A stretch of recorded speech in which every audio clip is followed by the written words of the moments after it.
नमस्कार मित्रों, जय माता दी, जय माँ कामाख्या। दोस्तों, आज हम आपसे बात करेंगे गुप्त नवरात्र के बारे में। गुप्त नवरात्र जो कि 19 जून से 27 जून के बीच में है, और हम आपको ये भी बताएंगे कि आखिर गुप्त नवरात्र का इतना महत्व क्यों है और क्यों जो है कि इसे गुप्त तरीके से मनाया जाता है, और सारी बातें आपसे करेंगे। साथ ही साथ हम आपसे 10 महाविद्याओं के बारे में भी बातें करेंगे, और हम आपको ये भी बताएंगे कि गुप्त नवरात्र में आपको करना क्या है।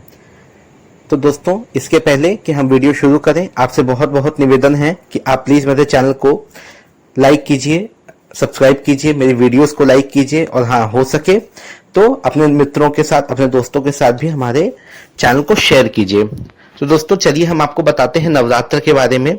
दोस्तों, हमारे सनातन धर्म में नवरात्र का पर्व बड़े ही श्रद्धा भाव से मनाया जाता है, ये तो हम सभी जानते हैं।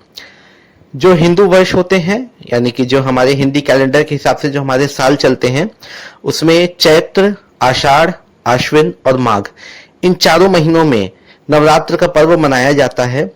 इनमें से 2 नवरात्र ऐसे होते हैं जो प्रकट रूप से हमें दिखाई देते हैं, और बाकी के जो 2 नवरात्र हैं उन्हें गुप्त नवरात्र कहा जाता है, और उनके बारे में अधिक चर्चाएं भी नहीं होती हैं।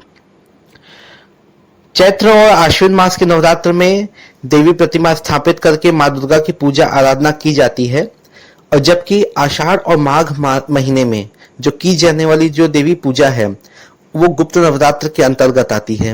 यानी कि अभी आगामी 19 जून से जो नवरात्र लग रहे हैं वो आषाढ़ मास के गुप्त नवरात्र हैं। इसमें केवल माँ दुर्गा के नाम से अखंड ज्योति जला करके या ज्वारे की स्थापना करके देवी की आराधना की जाती है। दोस्तों, कभी कभी ये देखने में आया है कि गुप्त नवरात्र को लेकर के साधकों के मन में, श्रद्धालुओं के मन में थोड़ा संशय बना रहता है। क्यों?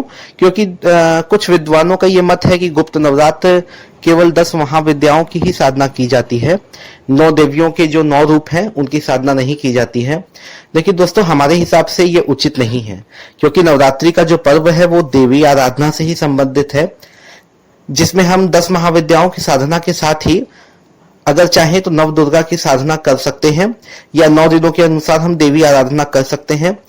गुप्त नवरात्र में नव दुर्गा की पूजा आराधना का कोई निषेध तो नहीं है, किंतु गुप्त नवरात्रि में 10 महाविद्याओं की साधना को अधिक महत्व दिया जाता है।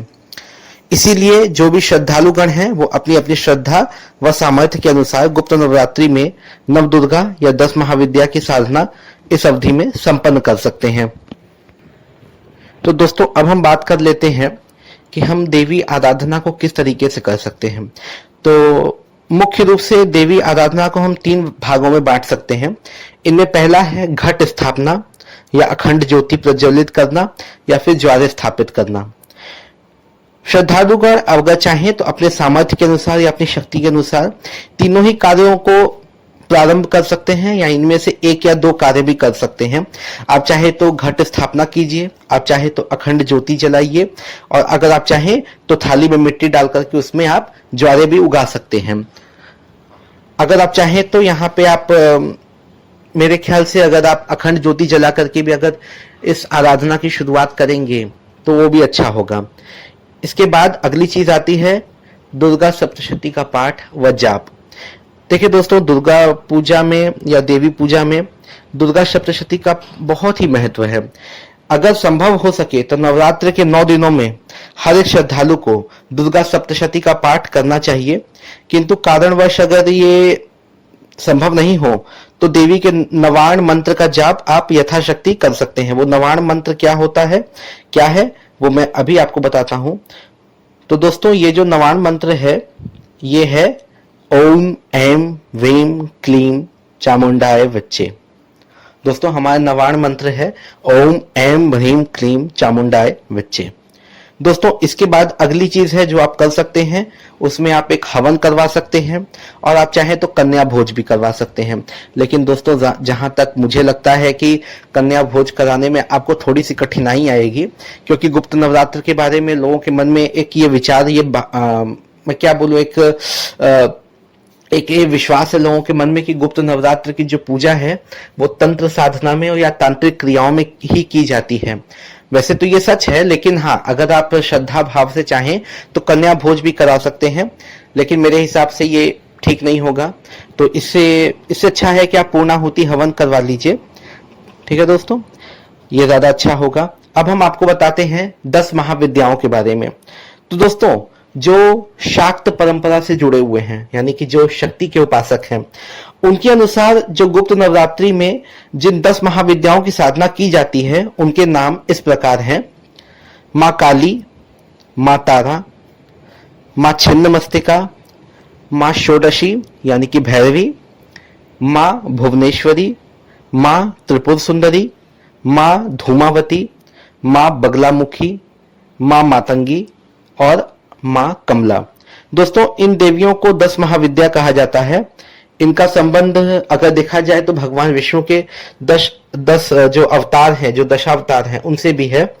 इसके बारे में हम फिर कभी बात करेंगे। लेकिन यहाँ ये जानना आवश्यक है कि गुप्त नवरात्रि के दौरान इन सभी 10 महाविद्याओं की साधना करना थोड़ा सा कठिन हो जाता है। इसीलिए बहुत सारे जो साधक हैं वो ऐसे हैं जो इन 10 में से किसी एक महाविद्या की साधना संपन्न करते हैं और अनुष्ठान पूरा करते हैं। तो दोस्तों, मुझे लगता है कि मैंने आपको सारी जानकारी दे दी है। इसके बाद के वीडियो में हम आपको 10 महाविद्याओं के सभी रूप और उनसे संबंधित कुछ छोटे बीज मंत्र भी हम आपको देंगे। तो दोस्तों, इस प्रकार की जानकारी के लिए हमारे चैनल पे आप बने रहिए। जय माता दी।